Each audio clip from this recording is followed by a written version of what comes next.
If I asked you today whether you belong to the lower class, middle class, or upper class, chances are you would answer almost instantly.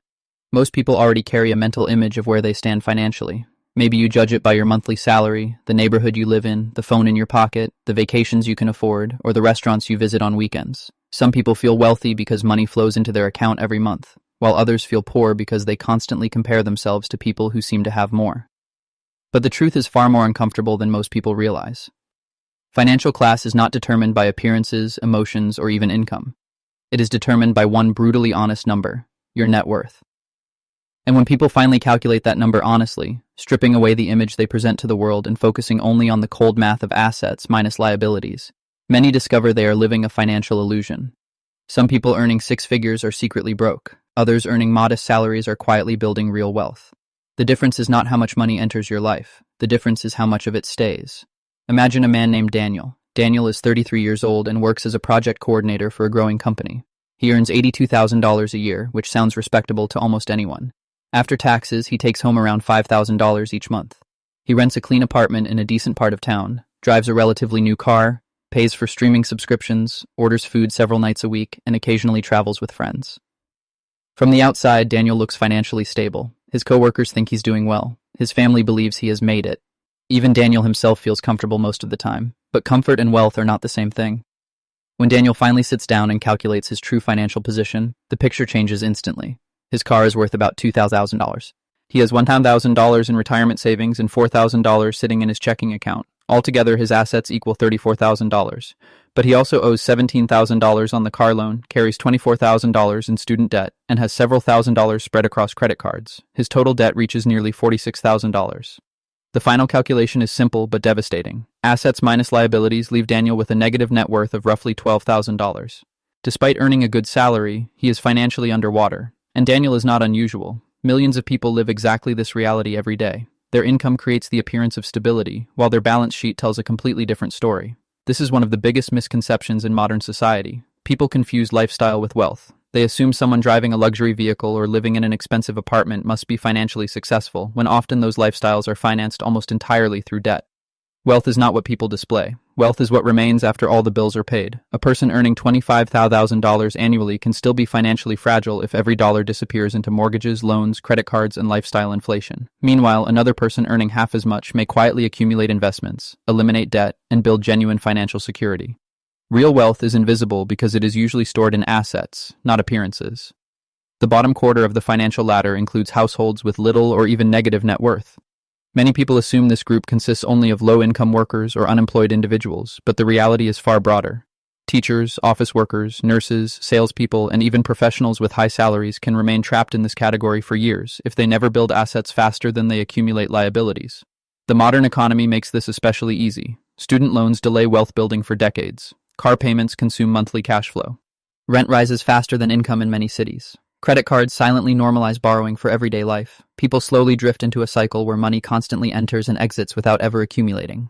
Financial progress becomes an illusion created by direct deposits rather than ownership. The dangerous part is that this lifestyle often feels normal because so many people around them live the same way.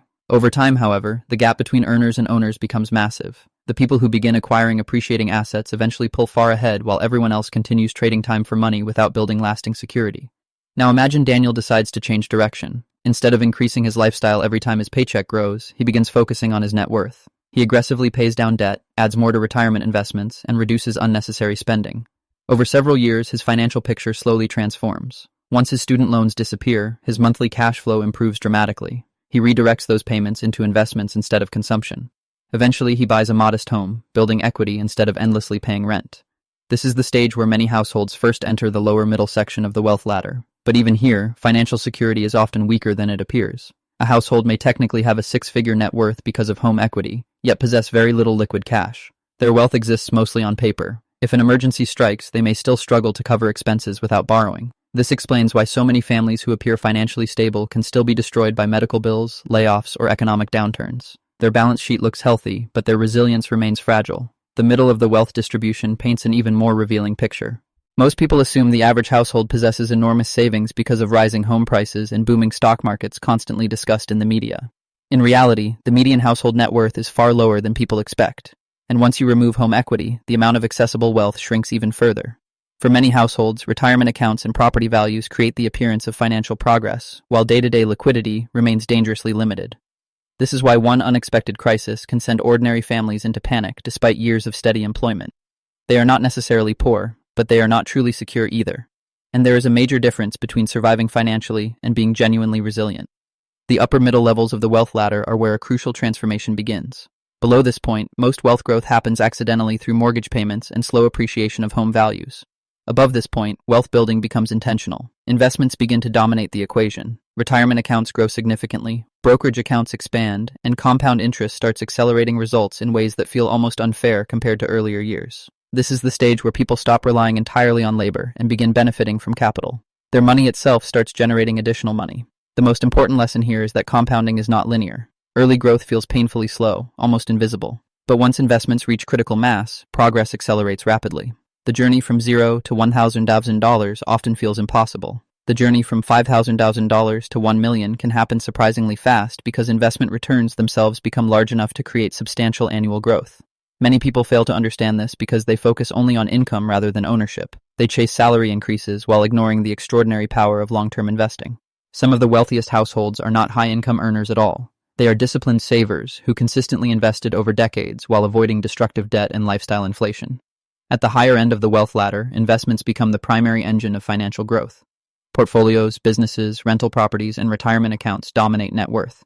These households experience life differently because they possess options unavailable to most people. Their investments generate income even while they sleep. Financial setbacks become less catastrophic because they have buffers protecting them from disaster. Time itself begins working in their favor. They can afford patience, long-term thinking, and selective decision-making because survival no longer depends entirely on the next paycheck.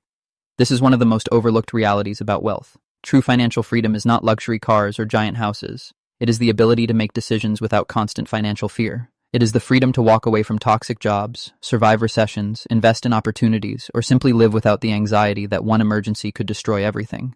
At the top levels, wealth functions almost like a machine producing additional wealth continuously. A large investment portfolio can generate enough passive income annually to replace an ordinary salary entirely. At this stage, work often becomes optional rather than necessary. Many wealthy individuals continue working, but they do so from a position of independence instead of desperation. Yet even within wealthy groups, the gaps are enormous. The difference between a millionaire and someone worth tens of millions is often larger than the difference between the middle class and the millionaire. Wealth concentrates dramatically at the highest levels, creating entirely different financial realities. Still, reaching substantial wealth is more achievable than many people assume if they understand the math and act consistently over long periods of time. Unfortunately, most people never calculate the path clearly. They simply continue earning, spending, and hoping things somehow work out. Hope, however, has never been a reliable financial strategy. Another critical factor people ignore is age. Comparing a 25-year-old to a retiree using the same wealth benchmark makes little sense because time dramatically changes the equation. A younger person has decades for compounding to work in their favor, while an older individual has far less runway remaining. Someone with $100,000 at age 28 may actually be far ahead of peers, while someone with the same amount at age 60 could be dangerously behind.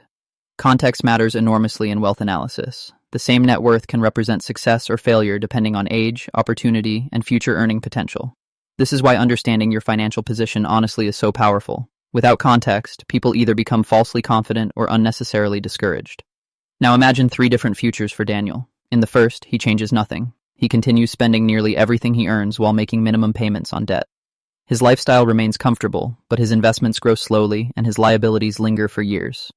By middle age, he may possess some savings, but he remains financially behind despite decades of solid income. In the second scenario, Daniel becomes intentional. He cuts unnecessary spending, increases retirement contributions, eliminates debt aggressively, and consistently invests the difference. Over time, compound growth transforms his finances completely. By his 50s, he owns meaningful investments, substantial home equity, and a level of stability far beyond his earlier years. In the third scenario, Daniel combines disciplined investing with increasing his income through career growth and smarter financial decisions. Instead of inflating his lifestyle as earnings rise, he channels excess income into appreciating assets. Over 2 decades, the difference becomes extraordinary. What once seemed impossible gradually becomes inevitable through consistency. The most important realization is that all 3 futures begin from the exact same starting point. The difference comes entirely from decisions repeated month after month over long periods of time. Wealth is rarely created through dramatic overnight success. More often, it is the result of small disciplined actions compounded over years until the outcome appears extraordinary to outsiders. The real power comes from understanding where you stand honestly today. Many people avoid calculating their net worth because they fear what they will discover. But ignorance does not improve financial reality. Numbers may feel uncomfortable at first, but they also create clarity, and clarity is the beginning of transformation. Once you know your actual position, you can finally build a strategy based on reality instead of assumptions. The people who eventually climb the wealth ladder are not necessarily the smartest or highest paid. They are usually the people willing to confront the truth early enough to change direction. They stop measuring success through appearances and start measuring ownership. They understand that income alone does not create wealth. Saving, investing, patience, and consistency do. Most importantly, they realize that financial freedom is not about impressing others. It is about gaining control over your future. The wealth ladder is not fixed. People move up and down constantly based on their decisions, habits, and priorities. Someone starting with negative net worth today can still become financially independent over time if they consistently apply the right principles. The numbers may seem intimidating at first, but the math behind wealth is surprisingly straightforward. Spend less than you earn. Eliminate destructive debt. Invest consistently. Give compounding enough time to work. Repeat the process for years without quitting. That is how ordinary people quietly become wealthy while others remain trapped despite high incomes. In the end, the question is no longer whether you feel rich, middle class, or poor. The real question is whether your financial habits are building ownership or merely funding appearances. Because eventually, the illusion fades and only the numbers remain.